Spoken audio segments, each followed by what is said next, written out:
Olha, diante dessa crise toda instalada em Brasília, o que todo mundo quer saber é o que vai acontecer daqui para frente.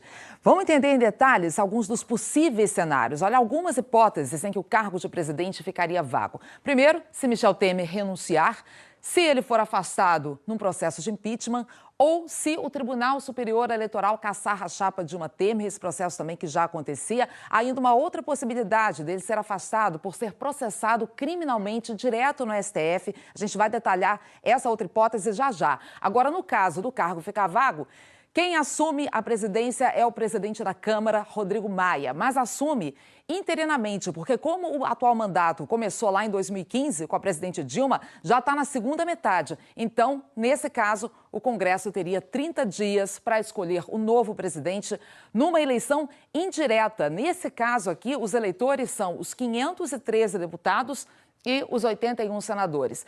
E o voto é secreto. Essa eleição indireta funciona assim, tem uma primeira votação e ganha quem tiver maioria absoluta dos votos, ou seja, pelo menos 298 votos. Se ninguém conseguir, vai para uma segunda votação, onde, de novo, é preciso ter maioria absoluta. Se mais uma vez ninguém conseguir, aí vem uma terceira e última votação, em que ganha quem for o mais votado, mesmo que sem a maioria absoluta. Para essa eleição indireta, pode se candidatar qualquer brasileiro com 35 anos ou mais, filiado a algum partido político, que esteja com os direitos políticos em dia e que não tenha condenação por órgão colegiado, ou seja, não tenha uma condenação de segunda instância em diante, que é quando a decisão é tomada por um grupo de desembargadores ou de ministros do STF ou do STJ.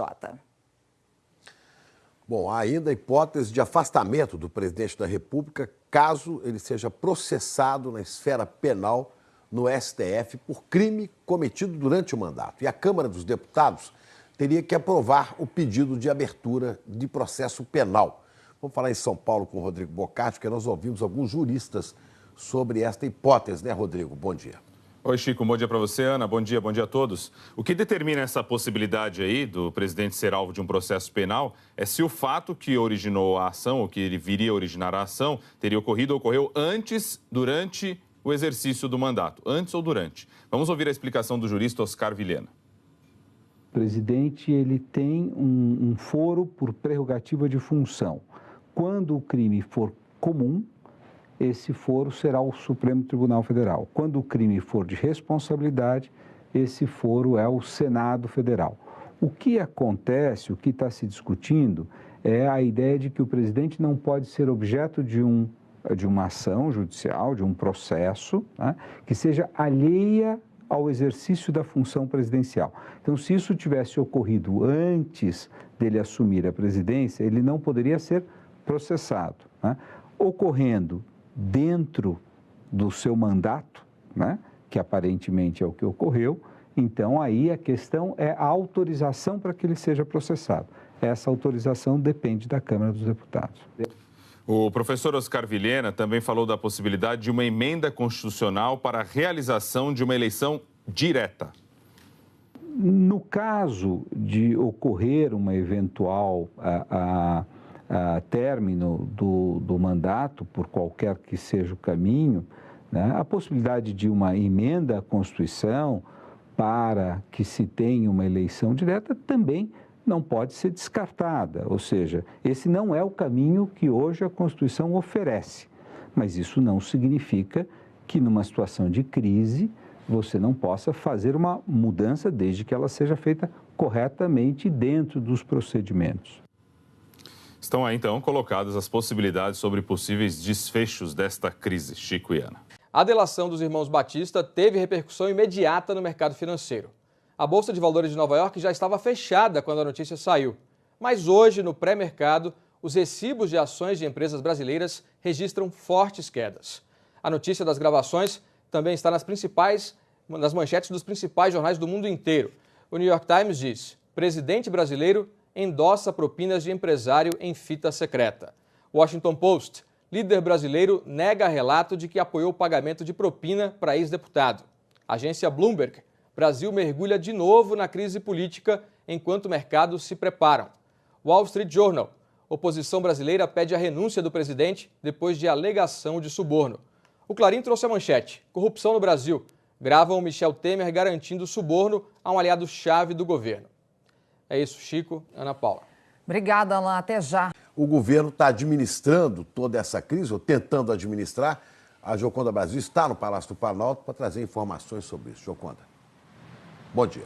Oi, Chico. Bom dia para você. Bom dia a todos. Essa tentativa de administração é exatamente isso que a gente viu um pouco na matéria de Heloísa Torres, que é de tentar mostrar tranquilidade, dizer que o governo vai continuar tocando a vida. Essa agenda aí, que está marcada para começar agora às 8 da manhã, de audiências do presidente Michel Temer, que só termina à noite com deputados e senadores, ela já estava marcada e foi mantida exatamente porque, nesse primeiro momento, o objetivo do governo é tentar dizer que vai continuar trabalhando normalmente. Ontem, enquanto o país ainda tentava entender o que era a delação de Joesley Batista e a dimensão desse fato, os ministros ligaram para cá para dizer para Michel Temer que também iam continuar hoje nos ministérios, tocando aquilo que é referente às suas pastas. Ontem, Michel Temer se reuniu com os ministros e assessores assim que essa notícia foi divulgada. E para essas pessoas que são as mais próximas do círculo dele, o presidente da República afirmou que é perto de zero a chance de essa conversa com Joesley Batista, que ele não nega que tenha ocorrido, ter sido nos termos em que foi apresentada na delação pelo dono da JBS. E disse o seguinte,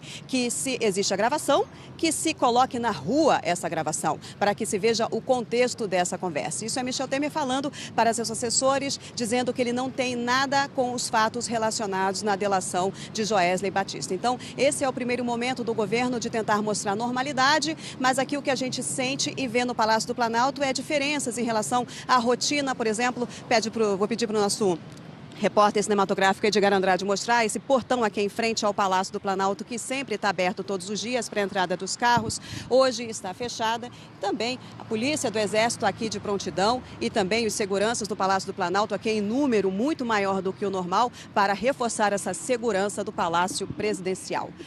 Ana Paula. Sim, de se esperar, né, Gioconda, depois dessa verdadeira bomba que caiu aí em Brasília. Até já, viu? E os donos do grupo JBS, Joesley e Wesley Batista, foram vistos saindo de um prédio em Nova York. Quem fala de lá ao vivo é o Alain Severiano. E eles dois, os irmãos, disseram às autoridades, Alain, que receberam ameaças de morte no Brasil e, por isso, estão aí nos Estados Unidos. Bom dia para você.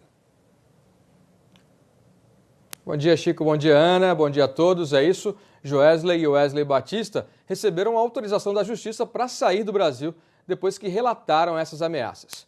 Eles vieram para o apartamento que Joesley tem aqui em Nova York. Nos Estados Unidos, a JBS tem 56 fábricas e tenta fechar um acordo de leniência com a Justiça americana. Segundo a agência Reuters, Wesley Batista adiou, mas não desistiu dos planos de abrir o capital da empresa na Bolsa de Nova York. Os repórteres Sandra Coutinho, Orlando Moreira e o produtor Felipe Coalho estiveram no apartamento de Joesley. Esse apartamento fica aqui na Quinta Avenida, a mais famosa de Nova York.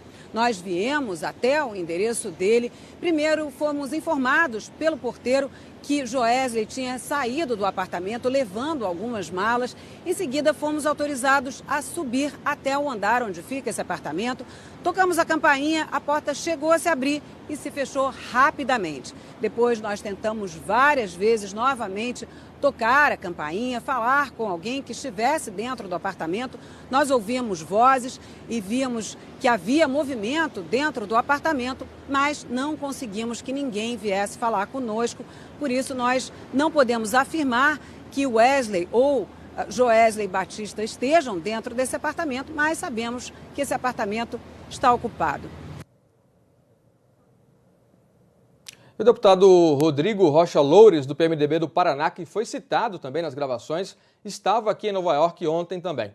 A assessoria disse que Loures deu uma palestra a investidores internacionais e que voltaria hoje ao Brasil, onde vai se inteirar sobre as denúncias e prestar esclarecimentos.